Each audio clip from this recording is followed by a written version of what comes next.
engines ignite first, about 6 or 7 seconds prior to the actual liftoff. And you lift off, and it's really gentle because you just sink back in your seat a little bit. Colonel Charlie Bolden, role model, Deputy Commandant of the Naval Academy, and less than 1 year ago, an astronaut with NASA. He never dreamed he would get this far. He actually thought he'd never leave his hometown of Columbia, South Carolina. In time, though, he not only left his hometown, he left the entire planet. I remember looking out the front window on my first flight, and I saw this island coming up, I thought. And I looked again, and I said, that's a strange-looking island. And the longer I looked, and the closer it got, I started realizing that it was the continent of Africa. And I mean, it had tears, literally, going down my cheek. It was, it's just awesome. And that's the way it is every time. It never changed. 4 flights, it was like that every time. 4 flights in 13 years. His first was in 1986. His last was a year ago. He's reached for the stars, and now he's come back to Earth to his military roots.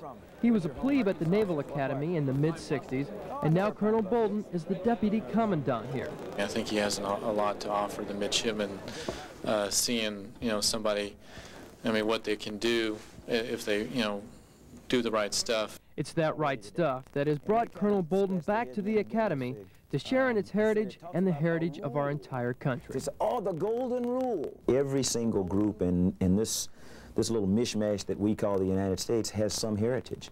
And every single group should be very proud of that heritage. Interestingly enough, this is Black History Month, so I spend a lot of time out talking to school kids of all races, saying that it's very important for all of us to understand the significance of this month. Colonel Bolden has been Deputy Commandant since last July, and in that short time, he has already made an impact.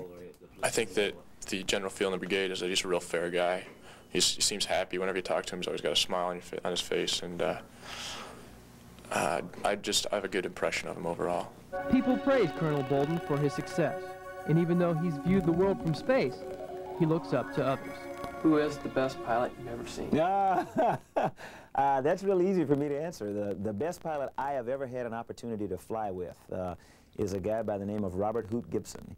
Gibson was a fellow astronaut who was Bolden's mentor on his first mission into space. Now, after 14 years in the space program, Bolden has a chance to influence the next generation of naval leaders.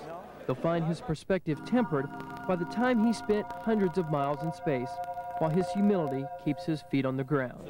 Oh, that's soup. Okay. Petty Officer Mark Kane, Annapolis, Maryland.